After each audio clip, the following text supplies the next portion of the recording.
वे ब्रह्मचारी संतोष जी, जिन्हें हम सोनू भैया के नाम से जानते हैं। इनके पिताजी का नाम श्री प्रेमचंद जी जैन, इनकी मम्मी का नाम श्रीमती राजकुमारी जी। इनके दो भाई और हैं, श्री अनिल जी और श्री विकास जी। एक बहन श्रीमती नेहा, जिनकी शादी हो चुकी है। ये आज 1980 में इनका जन्म हुआ और आज 2026 में ये आज पूज्य गुरुदेव के चरणों में अपने आप को समर्पित किया है। जन्म स्थान इनका, महाराज जी, जन्म स्थान एक ऐसी जगह इनका जन्म हुआ जहां से कई व्रती, कई शिरोमणि संत बन चुके हैं। आरोन में जन्म हुआ महाराज जी इनका। जब कोई युवा संसार की चमक दमक छोड़कर संयम और साधना का मार्ग चुनता है तो वह केवल अपना जीवन नहीं बदलता, बल्कि पूरे समाज में त्याग और तपस्या की अनूठी अलख को जगा देता है। निर्यापक मुनि पुंगव श्री सुधा सागर जी महाराज के विश्व विख्यात कार्यक्रम जिज्ञासा समाधान के अंतर्गत ब्रह्मचारी संतोष भैया उर्फ सोनू भैया ने आजीवन ब्रह्मचर्य व्रत धारण किया और मुनिवर के संग में सम्मिलित हुए। उपस्थित सैकड़ों लोगों की उपस्थिति में ब्रह्मचारी भैया जी ने मुनिवर के समक्ष समर्पण किया। इस दौरान सोनू भैया जी का पूरा परिवार भी वहीं उपस्थित था। एक हफ्ते से निरंतर संघ में रहकर हमें संघ की पूरी गतिविधियां, चर्या यहाँ पर मेरे संग में, फिर यहाँ वहाँ कहीं तुम बातें नहीं कर पाओगे, चर्चा नहीं कर पाओगे। यहाँ तुम्हारा ज्ञान ध्यान तपो रखता है, ज्ञान और ध्यान तप के अलावा कुछ नहीं। तब इन्होंने हफ्ते भर पूरा रह करके अच्छी तरह परख लिया, समझ लिया। तब कहा कि नहीं, हम पूर्ण संतुष्ट हैं और परिवार वालों की सहमति भी चाहिए। तो पूरे परिवार क्या, पूरा 84 लेके आ गए। तो और ये 84 का पहला रत्न निकल के आ रहा है। गुरु कृपा, मंत्रोच्चार और मौन की उस घड़ी में मध्य प्रदेश के तीर्थोदय तीर्थ क्षेत्र गोलाकोट में 4 फरवरी को जिज्ञासा समाधान के दौरान ब्रह्मचारी संतोष भैया उर्फ सोनू को निर्यापक मुनि पुंगव श्री सुधा सागर जी महाराज के कर कमलों से ब्रह्मचारी दीक्षा प्रदान की गई और संघ में सम्मिलित किया गया। इस दौरान मुनि पुंगव श्री ने स्वयं ब्रह्मचारी संतोष भैया के बारे में कुछ इस प्रकार बताया और कहा कि हम अपनी दुकान पर किसी को नहीं बुलाते हैं और ना ही आकर्षित करते हैं। यहाँ बुलाया नहीं जाता, स्वयं ही सब आते हैं। ये 1/24 तो हम यहीं छोड़ के जाएंगे, लेकिन 1/24 हमारे साथ जाएगी। जय हो गुरुदेव। देखो, बहुत दिन से ये संघ के संगम रहे हैं, शिवरार्थी भी रहे हैं और बहुत दिनों से इनके भाव है इस बार पे आने का। हमने इनको खूब मौका दिया कि सोच लो, विचार कर लो। संघ में भी हमने इनको 1 हफ्ते से रखे कि इनका संघ में, क्योंकि मेरा उद्देश्य है हमारी दुकान पे हम किसी को बुला करके ग्राहक को बुलाते नहीं हैं और आकर्षित भी नहीं करते। ना हम शोरूम लगाते हैं, ना आकर्षित करते हैं। हमारी दुकान पर तो लोग अपने आप आवे और हम उसको खूब मौका देते हैं। जैसे आपने दान में देखा ना, कोई दान देता है तो हम कहते भैया कल तक वापसी का भी समय है, सिफर उठाना हो तो ले जाओ। ऐसे इस मार्ग में मैं करता हूँ। 8 दिन तक मैंने कहा संघ में रह लीजिए।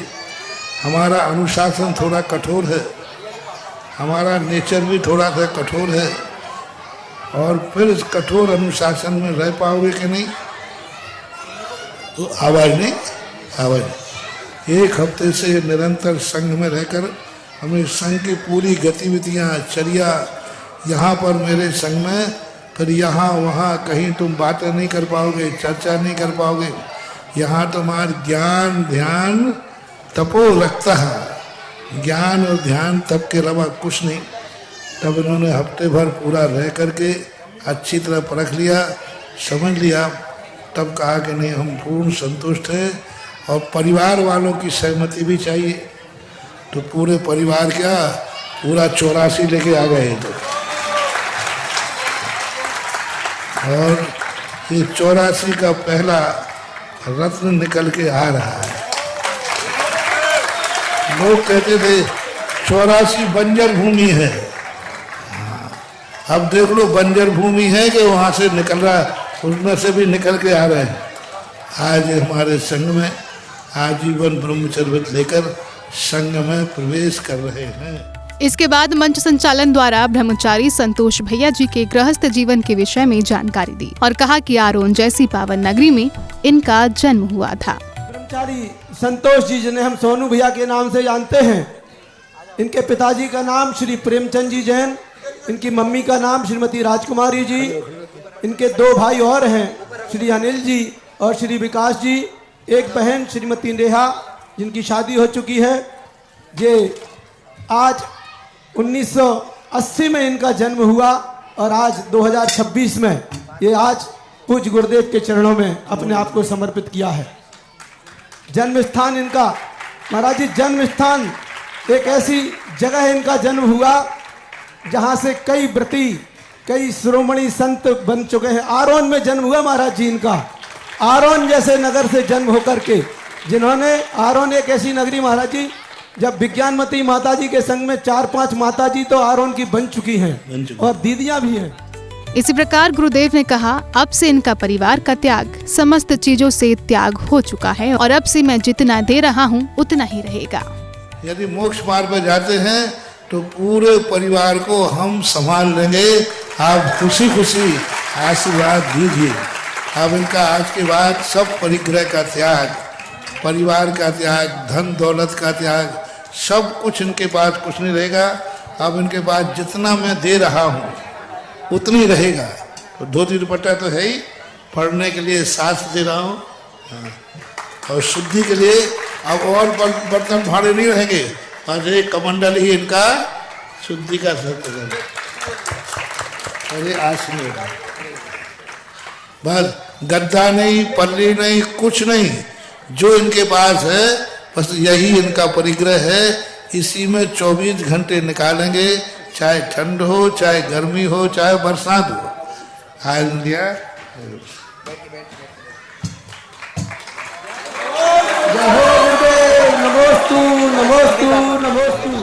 इसी पर मुनिवर ने कुछ ऐसा कह दिया जिससे पूरे प्रांगण में जय घोष गूंज उठा।